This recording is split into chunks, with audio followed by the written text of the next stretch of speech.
All right, what's going on, guys? So, Chad from Wash Wizard Power Washing here out in Jacksonville, Florida. And we're at one of my customers' houses. We've had them for a couple years and got a bunch of rentals. And we're taking care of the driveway. We're doing the soffits, the fascias. We did a roof wash for them. And what I did is I broke it up into different videos. I'll link the videos up in here someplace so you can see. This is some good videos for somebody that's thinking about getting into the business, or maybe just interested in power washing in general, you know, maybe considering having your house done. If you're more advanced than that, then these videos probably be well under what you're looking to learn about. So this is a very basic. Just kind of give you the overview of how the process is done, what's involved, and maybe some different techniques. You know, in this video, we're doing the soffits and fascias, like I said, on this house. And I'm going to do it in two different ways. I'm going to soft wash some of the fascias and soffits for you using a soft wash system. And I'm going to downstream some of it. Now, if you use, for those of you who don't know the difference, soft washing is coming out of, in my case, a 12-volt pump, 5.5 gallon per minute pump that dispenses the chemical onto the house with low pressure. About 60 pounds of pressure typically is what our system uses. Some of the soft wash systems, I believe, go up to about 100 pounds of pressure or so. Unless you get into the gas ones, I think they might go higher, but I don't have a gas one, so I don't know anything about those. The downstream technique is used through your power washer. You're still using low pressure because you're going to change the tip on your gun. The bigger the orifice on the gun, the lower the pressure. So we're going to use a large orifice, which is going to enable what's called a downstream injector to pull SH bleach from our tanks and dispense it onto the house. So two different ways of doing the same thing. The percentages that we use for soffits, which is basically vinyl, is really the same from the downstream or the soft wash. Now with the soft wash, we have the ability to change the percentages because it goes through a proportioning valve. But on a downstream, you're pretty much limited to what the downstream injector is going to pull, which is typically somewhere, depending on your, what SH you're using, someplace around, 1% or so, give or take. So let me just give you a quick tour of the equipment we use. So this gray line right here, this is our high pressure line. It's connected to our 5 gallon per minute machine. This Flexzilla 1/2 inch line goes through our proportioning valve system and through our soft wash, which is basically, for those of you that don't know, is basically just a 12-volt pump, if you can see that, and that's a 5.3 gallon per minute pump. They come in 7 gallon a minutes, 5.5s, 4s, and so forth. I don't see much difference myself between a 5.5 and a 7, but there's plenty of people out there that are going to say different, and that's fine. I respect everybody's opinion. I'm just saying, from my opinion, I've seen 7s and I've worked with 7s, and I don't see much of a difference. Now I do see a big difference with gas units, gas powered, soft wash systems. I see a big difference there. They come with a pretty good price tag too. So that being said, let's do some washing. I'm going to start today with the downstream injector. You know what? Let me show you that real quick, just so you have an idea. So this right here is in my high pressure line. It's coming from my pressure washing unit, and then inside these quick connects I have my downstream injector. This is a 2.1 injector orifice size, which is pretty much rated for this size machine. You know, if you got an 8 gallon a minute machine, I think you use a 2.3 or something like that, but for our machine this is what we use. And you see it just comes up here into the high pressure roll and then out through the gun. You know, so that's how we downstream. This here is a very simplified system. You know, our trailer is very basic. It doesn't have any of the bells and whistles that you'll see on some of the trailers on YouTube. You know, they got all the remote control settings and all that great gadgetry. This is the first trailer I ever built. I built this trailer completely myself. We were in the painting business, and I decided to get into the power washing because I was getting a lot of calls for it. And I said, you know what, let me put a trailer together and see how it does. And to be totally honest, I just like the power washing industry a lot better than the painting industry. So I'm, you know, making the transition over into this industry right now. So I'm sure as I grow the business, the trailers and the trucks and all the equipment will change, and I will document all of it through these videos. So I hope you come along for the ride. If you want to see the rest real quick, this is the back end. This is a surfactant tank. That's a 275 gallon tote. I'll get into this. I'll do a video on this trailer in the future. So let me just give you a quick view of what we're dealing with here. And let's see. Oh, we'll get through here. Okay, so here's some of the soffit. All right, here's the fascia, and here's the soffit. All right, so you can see it hasn't been cleaned probably ever since the house was built, I'm assuming.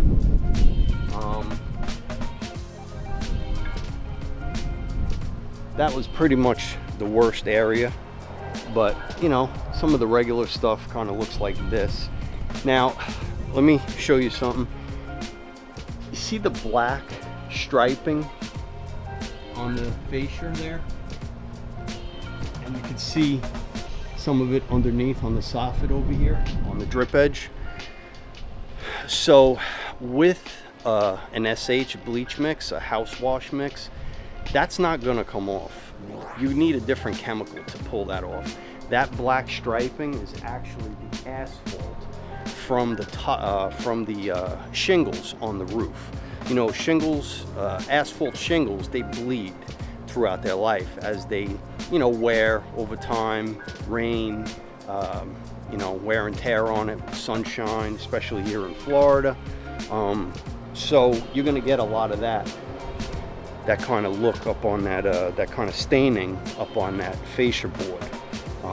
And what we use a different chemical to address that, and I'll get into that as we go along. But basically, on most of your house washes, you're basically just going to hit this vinyl and this fascia and the gutters with a house wash, which is typically going to be an SH mix of somewhere between 3/4, maybe 1%. You know, I think different people have different approaches on it. I kind of like 3/4. That's about where I am on my vinyl.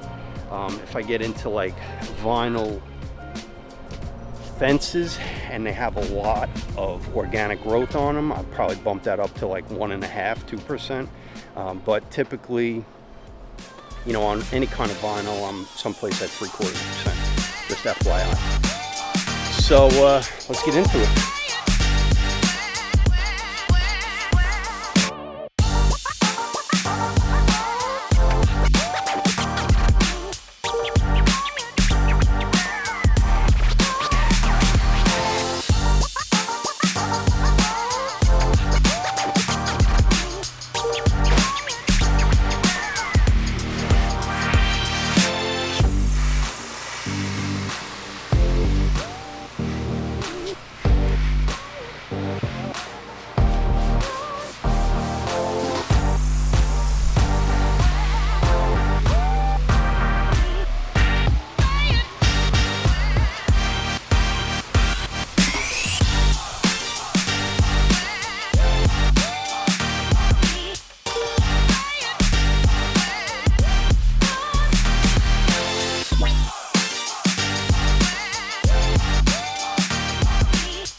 All right, so the first time I went and sprayed the house with the soffits, I should say, I actually, let me start here. So take a look at this setup. Okay. All right, so actually I'm gonna put you down right here so I can give you a real thorough. All right, so take a look at this setup. So this is just a standard power washing handle. You could use many different types. It really doesn't make a difference. It's just, you know, comfortability, you know, how it feels. The construction, some are made a little better than others. You know, they're made with you know, more corrosive resistant material inside. So, but I'm not going to get into all that. So basically on your high pressure hose, you got your ball valve. This is a D10 ball valve, which is going to shut this off so that, you know, even when the machine's running, you know, you could do a quick disconnect, right? Change guns or whatever you want. And this here is called a J-rod, if you can see it. I'll pop this thing off. All right, so that's called a J-rod. And what a J-rod is just 4 different tips on one bridged unit. So you could choose which tip you want to use. Now, if you look at the orifices on these tips, these are straight shooting tips, the round holed ones, and the ones with the slits in them like this, 2 next to each other like that, those are fan tips. Now, if you look inside, the orifice, the hole size is bigger and smaller and bigger. And yep. And the reason for that is because when you're shooting high pressure, the downstream injector that I showed you before will not have a chance to pull any bleach, SH. Okay, so you'll just be shooting water. Okay, so instead of having to go back to your trailer, disconnecting the injector, you can just put a high pressure nozzle on, you know, the one with the smaller orifice, and it's just going to shoot water. And then if you put the nozzle with the bigger orifice and it's much lower pressure, it gives it a chance to suck the SH and bring the SH through the line. So you don't have to run back and forth to your trailer or your truck and change up, you know, what you're using. Sorry, I'm kind of crouched down here because I'm trying to get in line with the camera. But you know, that's how it works, you know, so it makes it more convenient. So when I first sprayed, well, now I'm gonna pick you up. Okay. So when I first sprayed the house, I was using the smaller orifice with lots of pressure, staying far away from the material you're shooting it onto. You don't want to damage it, and that's just shooting out water. And the reason I do that is because you always want to cool down the surfaces that you're going to spray. You know, if you're spraying windows, if you're spraying, you know, anything that's going to streak, solar panels, you know, anything like this, it's just a good practice, I should say, in general, just to wet down the surface, cool down the temperature of that surface so the SH doesn't flash off. You know, what that means is just dry, because SH turns into salt and it can oxidize, you know, certain materials, and you just don't want to do that. So as a precaution, always wet everything down first. You know, bring that temperature, that surface temperature down just a little, and then shoot your SH. And that's what I did. I first passed over everything with some water, cooled down the temperatures, and then I hit everything with the SH. So now it's just sitting here dwelling, the SH. And you can see how much cleaner it's already got. Typically on something like this, I'll let it dwell for about 6 to 8 minutes, 5 minutes, just depends how dirty the surface is. And once again, you don't want that SH to dry though. You know, if it's really hot out, it's really sunny, you know, you don't want to sit there for 10 minutes because that SH is going to dry up on you, and that's no good.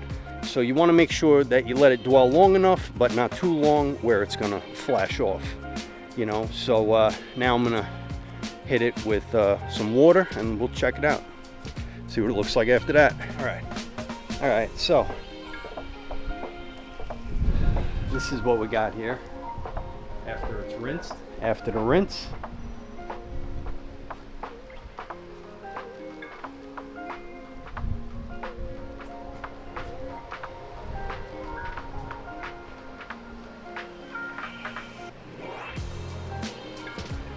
So now you gotta keep something in mind. Like I said, SH, a regular house mix wash, when you're out there doing houses and you're washing houses, the only thing you're doing is killing organic growth, okay? Mold, mildew, moss, algae, you know, stuff like that. That is all a house wash entails. Everything else is an upcharge. Stains, rust spots, oxidation, you know, this is all additional chemicals you need to use, additional steps, you know, so it's not included in the basic wash price, and you have to let your customers know that right up front, that, you know, what to expect, what you're actually doing and what you're not doing. You know, take pictures before so that you can show them.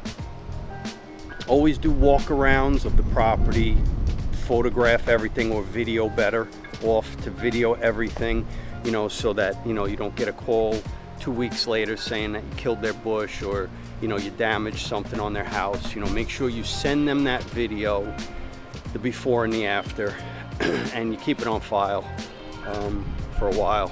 I would just get a large hard drive and just keep all your videos in there just for references. So, but you could see it cleaned it up substantially well. You know, some of this stuff here is just dripping out of the soffits, but you know, I'll hit it again in about 5 minutes with a quick rinse, and that should take care of that. A lot of this stuff, I can't reach up there, but I promise you, all that aluminum up there is oxidized. And what oxidation is the paint oxidizes from the sun, you know, and what it feels like and what it looks like is it looks kind of waxy, and if you rub your hand on it, you get this white film, and that's oxidation. And once again, to remove that is, you know, an upcharge. You know, that's a whole nother process, whole different chemical, has to be applied after you do a soft wash. You know, and those are some of the tips and tricks. And now I'm going to do a little bit of soft wash. So that was using the power washer called downstreaming, okay? So we're using a power washer with downstreaming, with a downstream jet in the high pressure line that was pulling out SH, aka bleach, with the power washer and the different nozzles that I showed you. You know, the larger orifices with lower pressure pull chemical, and the smaller orifices with higher pressure don't pull chemical, only pulls you know, straight water. So another thing, just while I'm on the subject, your lines, your tools, you're using SH bleach, it's highly corrosive. So make sure you rinse all your stuff. Always flush out your lines, flush out your guns, your fittings. You know, if you want to get life out of them, if you want to get time without having to replace them, constantly flush them out, especially your soft pumps. And don't flush them out for 30 seconds, flush them out for 5 minutes. You know, run a lot of water through it. And you can actually feel when you put your hand in that stream coming out of the end of your gun, if it's real slick, there's still bleach in there. If it feels dry, you're pretty good. So let me get on to doing some soft wash, and let's check that out. All right guys, so check this out. So we're doing the soffits. Now in this situation, you know, I've got bay window there, front door there. Now that's a metal door, it's painted. I'm gonna hit those. That's not part of the job, but I always like to go that extra mile, give the customer more than they paid for. Same with that garage door, wasn't involved in the price, but I covered that anyways.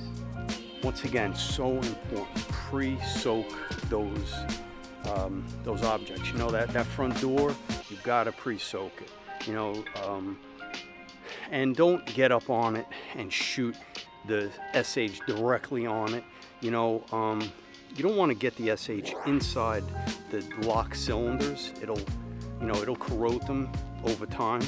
So what I like to do is soak the door down. When I get near the locks, I just barely miss them, and then I rinse that off real quick. And as far as your windows go, same thing, they streak. You know, if that surface is hot and you hit it with the SH and it flashes off, now you got a window that's streaked, and you can't just get Windex and rub that off. You know, you got to work to get that off. That's extra work. So pre-wet your windows, pre-wet your doors, always pre-wet all the objects you're going to spray SH on. And windows, rinse them 3-4 times. Just, you know, don't hit them once for 5 seconds. You know, hit them again, hit them again.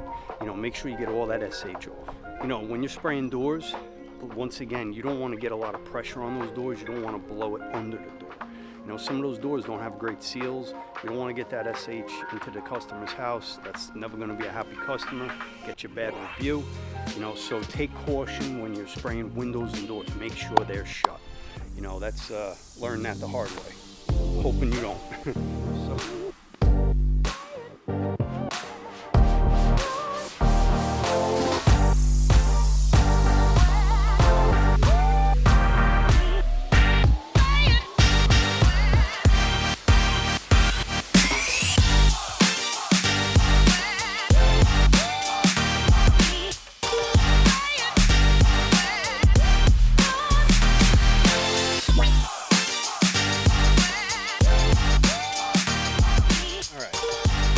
So, see what we got here. I see a lot of oxidation on there, but that's not in the price. We got some dark spots here. Now, what I'm gonna do is I'm gonna agitate some of these spots with a brush.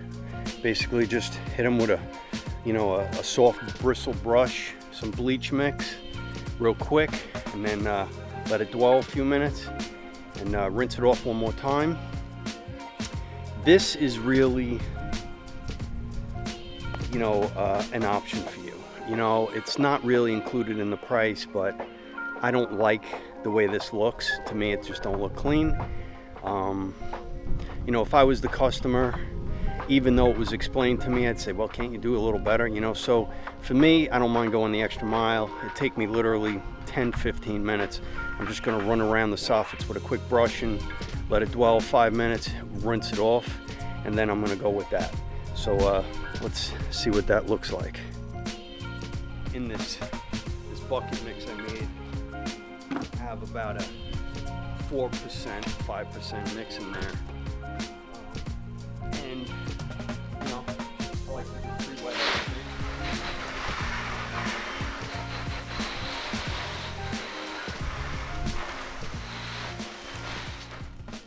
We don't want it flashing off, right?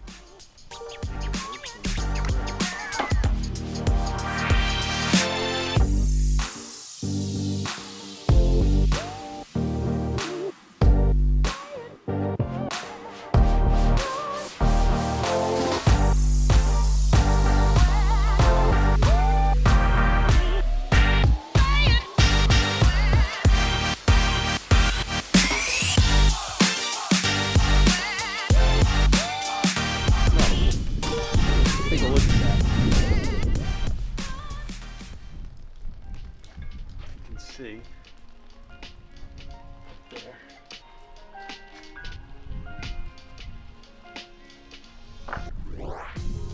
So yeah, definitely took some of it off just by agitating it a little bit with a quick mix.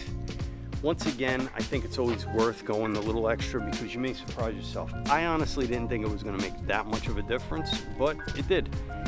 So knowing what I know now, probably what I should have done is I should have hit that with a higher mix. Maybe I should have hit that with a 4 or 5% mix.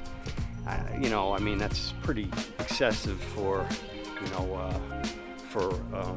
vinyl, and aluminum. But if you're pre-wetting it, you're not letting it dry, you're careful about the vegetation around you, you're soaking everything really good around you. I think with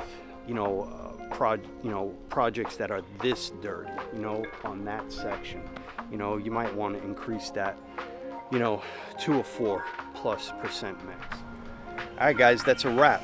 So I hope you enjoyed this video. I hope you learned something. If you have any questions, please drop me a comment. I try to get back to everybody as quick as possible. And check out these videos above for more information on the world of power washing, soft washing, exterior cleaning. And I'll see you on the next one.